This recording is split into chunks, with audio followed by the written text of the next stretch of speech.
30 दिनों के रमज़ान के बाद आज ईद है।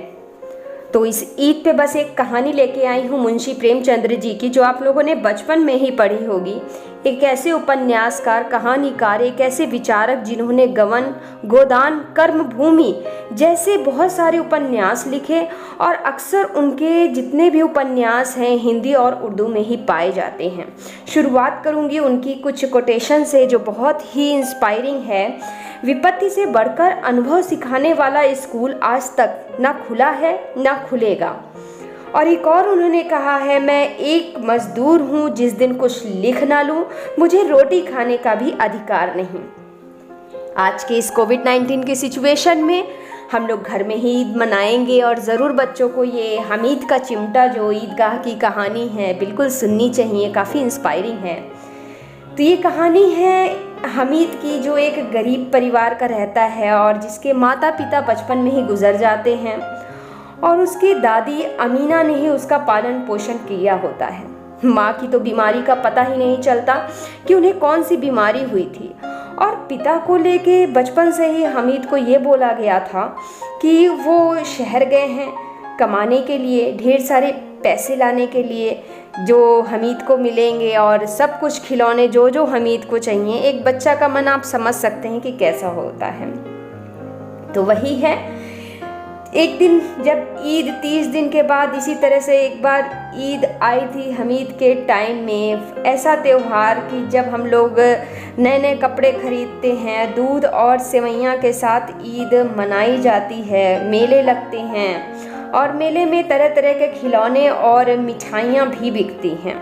जूते से लेकर टोपी तक हर कोई नए कपड़ों में दिखाई देता है आज के दिन, हर त्योहार की तरह। तो ठीक वही हमीद का भी था, लेकिन वही है, अमीना काफ़ी उस दिन तकलीफ़ में होती है। जो उनकी दादी होती हैं उन्होंने ही हमीद को पाला पोसा होता है। हमीद की दादी काफ़ी तकलीफ़ में होती हैं कि वो हमीद को ईदी पर क्या देंगी। हर बच्चे की तरह उसका भी मन तो होगा कि नए कपड़े मिलेंगे उसे, आज के दिन पैसे मिलेंगे उसे, ईदी मिलेगी, दूध और सेवइयाँ मिलेगी।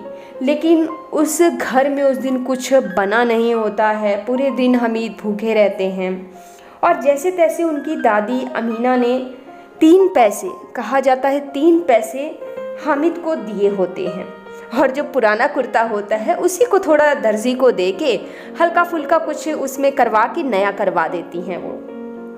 और हमीद को बोलती हैं, देती हैं वही कि हाँ यही तुमको पहनना है ईदी में, मैं यही कर पाऊँगी। और जो मन में तकलीफ़ थी तो वो तो अमीना ही समझ सकती हैं। उस समय में हर किसी को शौक़ होता है, लेकिन पूरा कहाँ होता है हर किसी का।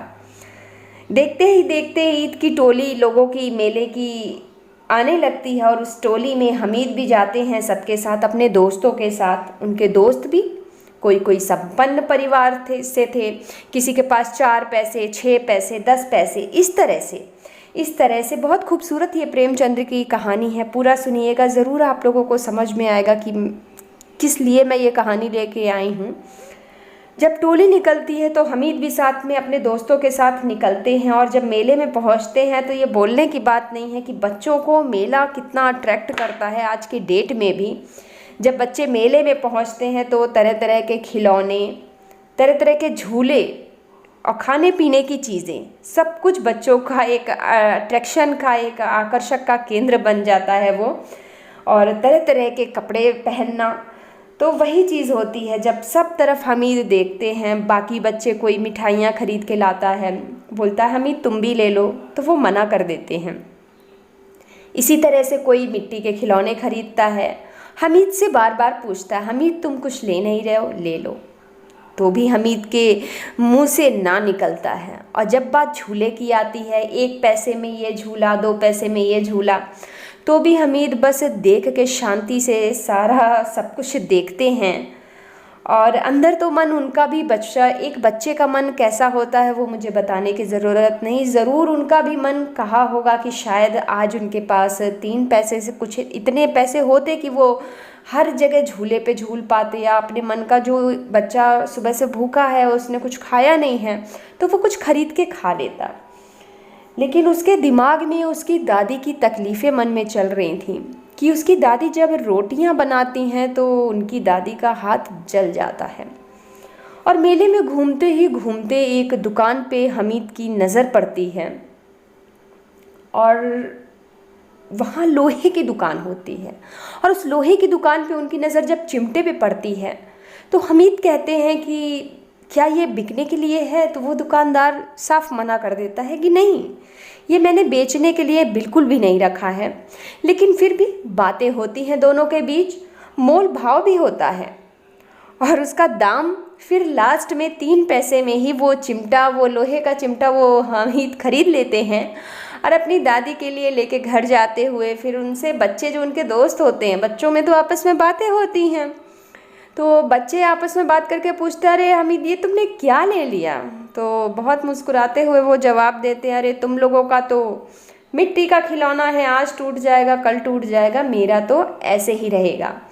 और ये तो मैं खेल भी सकता हूँ, इसे बजा भी सकता हूँ और कभी टूटेगा भी नहीं, और साथ ही साथ तुम लोगों का तो खिलौना टूट जाएगा और मैं इसे बंदूक के जैसे, बचपना देखिए उन्होंने कहा कि मैं तो इसे बंदूक के जैसे अपने कंधे पे भी रख सकता हूँ कंधे पे भी रख सकता हूँ। आप लोग देखते होंगे कि चिमटा वगैरह आजकल तो काफ़ी कुछ लगा के लोग घूमते हैं, बजाते हैं और साउंड काफ़ी अच्छा आता है। लेकिन तब के टाइम में एक सिंपल वो चिमटा था जो बजा के वो खुश हो जाया करते थे।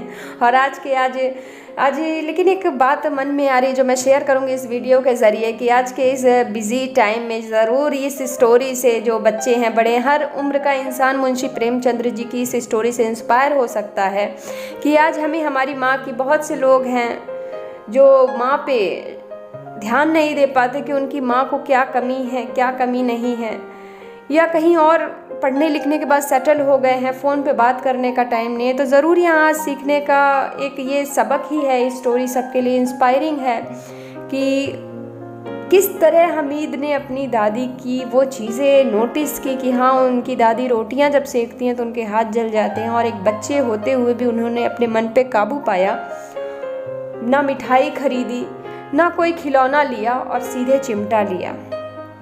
और आज हमारे पास टाइम नहीं कि हम अपने मदर्स को फ़ोन कर पाएँ। खैर आगे बढ़ते हैं। जब चिमटा लेके वो घर पहुंचते हैं तो उनकी दादी पूरा थोड़ा सा नाराज़ हो जाती हैं कि तुम क्या लेके आए हो, ईद में गए घूमने, मेला देखने, ये क्या लेके आए हो। वैसे ही जैसे हम आप भी पेरेंट्स, एज अ पेरेंट्स नाराज़ होते हैं, 2 मिनट का गुस्सा 2 मिनट का प्यार। तो वहाँ पे इन्होंने बहुत अच्छा से एक जवाब दिया कि दादी मैं खिलौने या ये मिठाई लेके क्या करता, जबकि वो काफ़ी चिल्लाई उनके ऊपर कि सुबह से तुमने कुछ खाया नहीं था, तुमको कुछ खाना चाहिए था, तुमने इसमें पैसे लगा दिए, क्यों लगाए, कुछ खा लिया होता या कुछ खिलौने ले लिए होते अपने लिए। तो इसके बाद वो बहुत खूबसूरत सा जवाब देते हैं कि नहीं दादी, ये मैंने आपके लिए लिया है क्योंकि मैं देख पाता हूँ कि जब आप रोटियाँ बनाती हैं तो कैसे आपके हाथ जल से जाते हैं। ये सुन के तुरंत वो उन्हें गले से लगाती हैं और उनका जो भी क्रोध था शांत हो जाता है और तुरंत वो ढेर सारा उन्हें दुलार और स्नेह दिखाती हैं और गले लगा लेती हैं। तो आशा करती हूँ ये 3 पैसे की जो हमीद का जो ये जो चिमटा था, ये जो कहानी थी ईदगाह की, काफ़ी इंस्पायरिंग, और हम इससे हर उम्र का इंसान कुछ ना कुछ सीख सकता है। तो बस इस ईद पे इस बार ये कहानी आप लोगों के लिए लेके आई थी, और आगे भी इस तरह के और वीडियोस मैं हमेशा लाती रहूँगी जो बच्चों को और फैमिली को काफ़ी अच्छे लगे। हमेशा मेरा ऐसा ही प्रयास रहता है। और वीडियो अगर अच्छा लगा है तो ज़रूर वीडियो को लाइक और शेयर करिए, और आशा करती हूँ और उम्मीद करती हूँ कि घर में आप लोग सुरक्षित होंगे, स्वस्थ होंगे। और इस शब्दों के साथ अपने वीडियो को एंड करूँगी और बहुत जल्दी मिलूँगी अपने नेक्स्ट वीडियो में, हमेशा की तरह।